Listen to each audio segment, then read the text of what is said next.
Segway is the #1 manufacturer of electric scooters in the world, and we've been testing them for years. So what we've come to expect from them is, high reliability, high quality electric scooters that cost a little more than your typical budget scooter. So we were shocked about a year ago when they came out with these ultra affordable scooters, the E2 at $279 and the E2 Plus at $349. In fact, that review became one of our most popular reviews, and we'll link that right up here. But while the E2 and E2 Plus seemed great for teens and college students, we thought that, with a little more power and a little more range, it could be one of the best electric scooters for adults in 2024.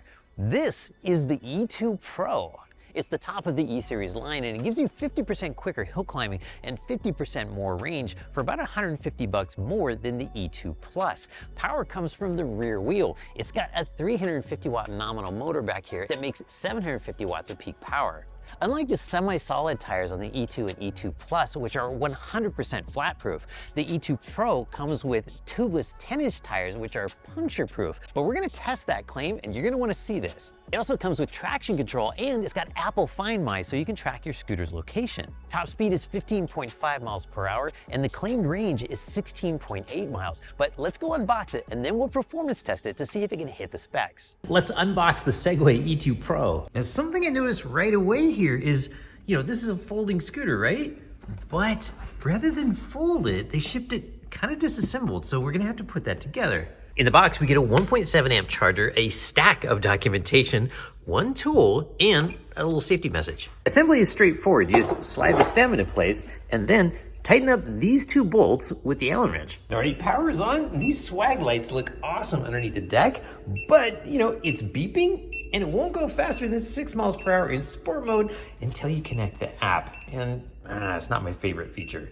All right, it's time for a top speed run on the Segway E2 Pro. This scooter has a firmware limited top speed of 15.5 miles per hour, so I'm not really expecting any surprises here. It should just ramp right up to 15.5 and stop right there, but we'll see. Here we go, top speed run on the Segway E2 Pro. I'm in sport mode, let's go. 3, 2, 1, go.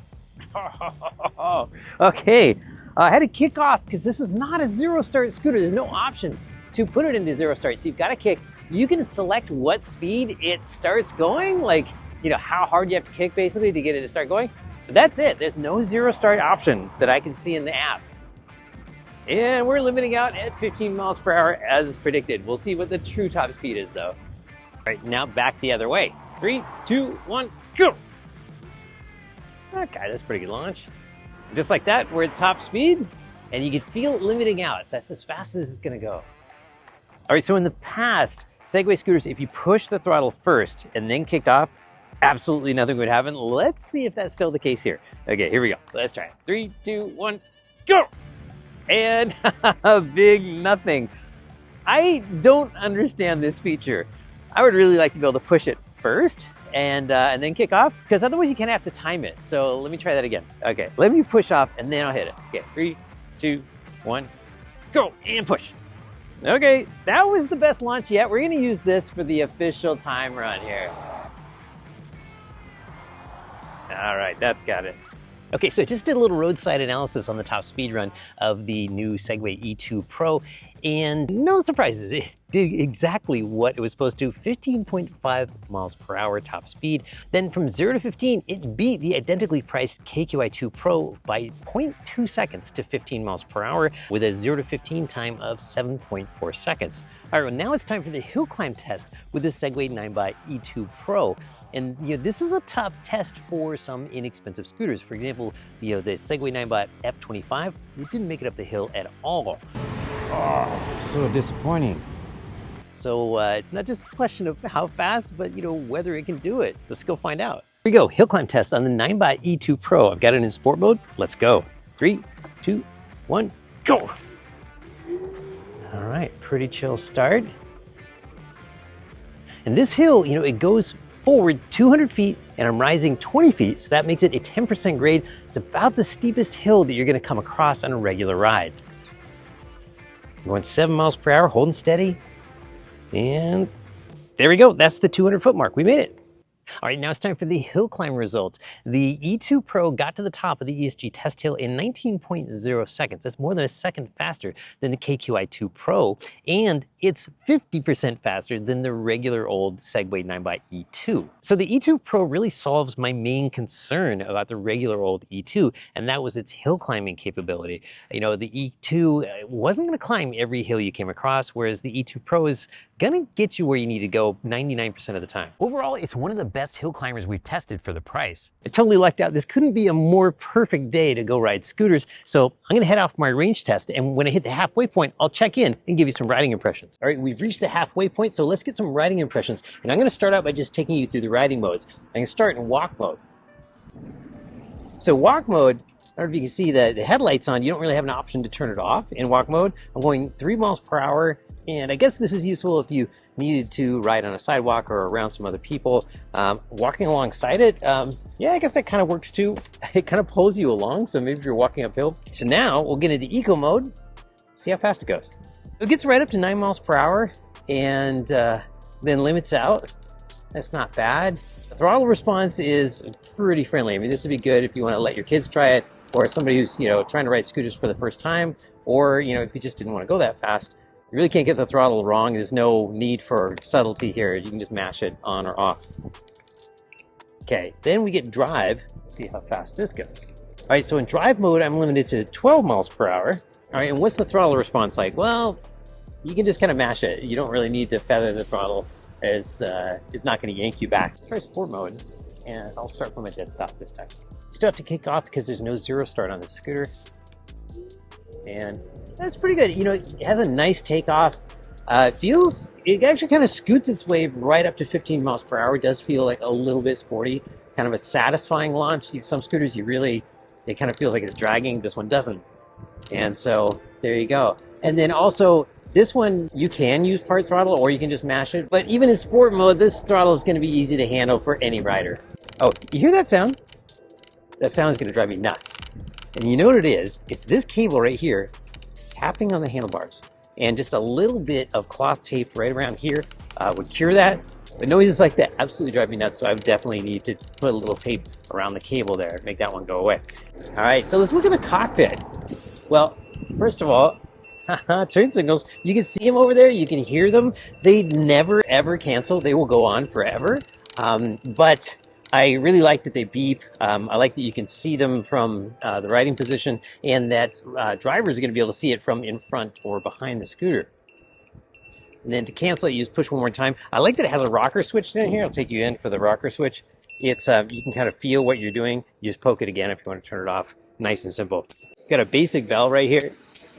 Not the dingiest bell, but I guess it gets the job done. I like these big grips. They're really huge in diameter. They feel really comfy. You know, I wish that scooters would have handlebars that were angled like your hands are angled, right? You know, if you look at the angle, you put your hands down. See the knuckles? That's the angle that your handlebar should be. And you don't really get that at this price. So, but I just wish that all scooters had handlebars that pull back just a little bit for comfort. The dashboard is nice and big. It's pretty easy to see. Just got the speed and the battery level, kind of what mode you're in, and not a ton of detail there, but you know, it gets the job done. And it looks nice. The scooter itself is just dead silent when I'm not going over bumps. And it's got a huge deck. This deck just feels enormous. And it's wide, it's grippy, it has a nice rubber cover on it. But one thing you don't get with the E2 Pro is suspension. You get a smoother ride than you get with the E2 or the E2 Plus, because those scooters have kind of semi-solid tires, where this scooter has tubeless 10-inch air-filled tires that are self-sealing. And the ride quality is really pretty good, even without suspension. But altogether, the E2 Pro has a very Segway feel to it, which is simple, solid, straightforward, and easy to ride. Though I think I could do with just a couple more miles per hour of top speed.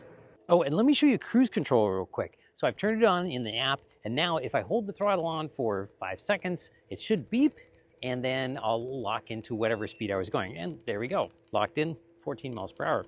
To exit, of course, you just hit the throttle again or tap the brakes. The brakes on the E2 Pro are controlled by a single lever right here. It controls a drum brake at the front and regen brakes at the back. Let's see how fast they stop.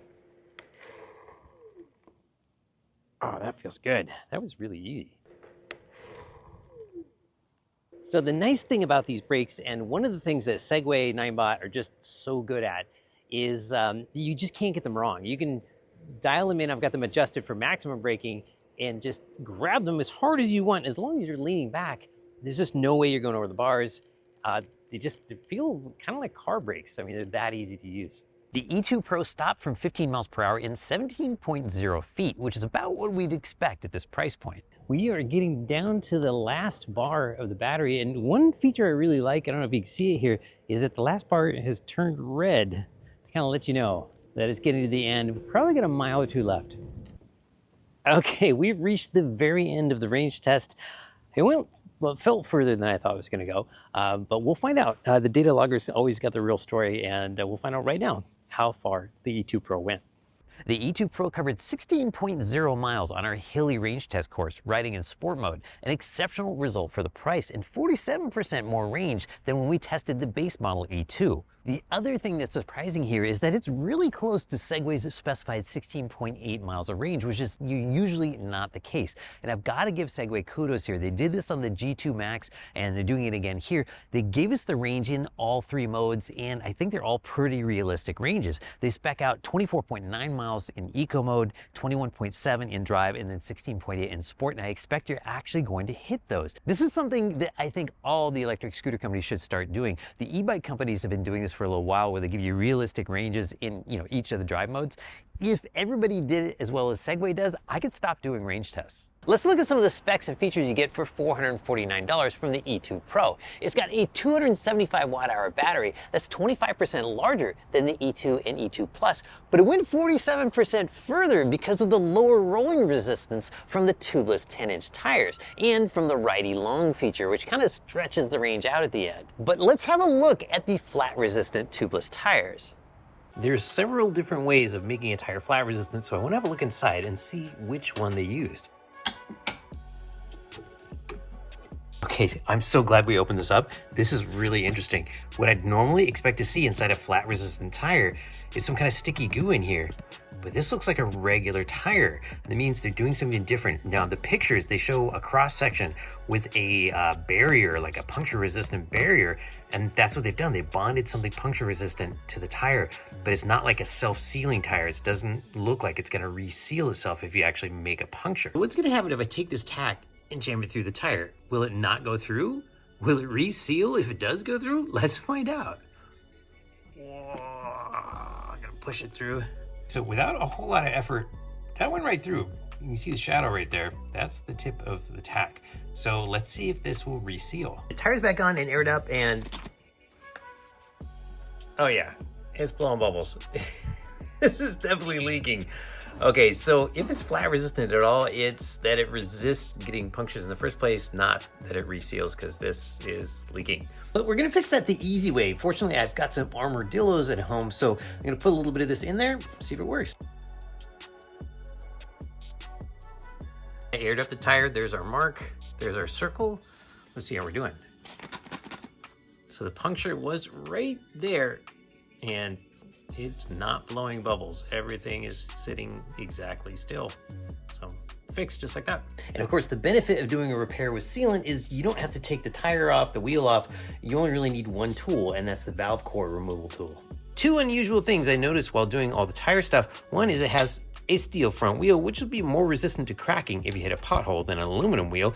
And the other is, if you ever order tires, take note, it uses two different size tires, same width and diameter, but the sidewall is a little taller on the front than on the back. Speaking of things that are higher, check out the bars on the E2 Pro. They're 1.5 inches higher above the deck than the ones on the E2 and E2 Plus, and almost 4 inches wider, making it a better fit for adults. And the deck is 1 inch longer at 19.5 inches. So I found a really cool trick they did to give you more stability and more room on this scooter. They have a rake angle of about 15 degrees, and that means the stem leans back more than most scooters, and the more the stem leans back, the more stable the scooter is. So normally, if you lean the stem back really far to get more stability, you end up kind of crowding the rider, and the dash ends up kind of right here. But what they did is curve the top of the stem to bring the dash and the bars forward, so you get both room and stability. The app that comes with the E2 Pro is pretty cool. I had a little trouble getting Bluetooth to connect at first, but once I did, it was worth it. The app looks great. It lets you set the kickoff speed to enable throttle, control ambient lights, set the energy recovery, which is kind of like an automatic braking or single pedal driving mode on a Tesla, turn on traction control, let you choose to code lock, app lock, or not lock your scooter. And if you lock it, this is what happens if somebody tries to wheel it away. It kind of fights with you and beeps. But of course, always bring your scooter with you if you can, or at least lock it up. But you can also add the scooter to Apple Find My, so if somebody does run off with it, you can track it and always know where it is. Let's check out the swag lights. The ambient lighting is pretty bright, like even on an overcast day like today. But what does it look like at night? Let's go ride the E2 Pro at night.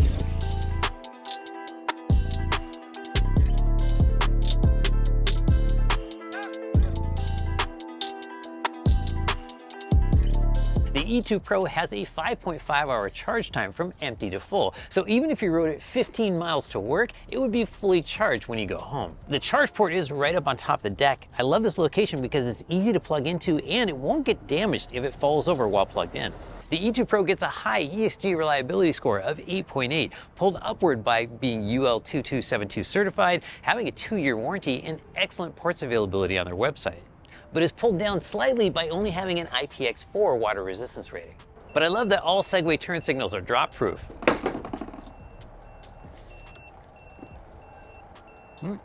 Pros include hugely improved hill climbing versus the E2 and E2 Plus, a smoother ride from the 10-inch tubeless tires, and excellent range for the price.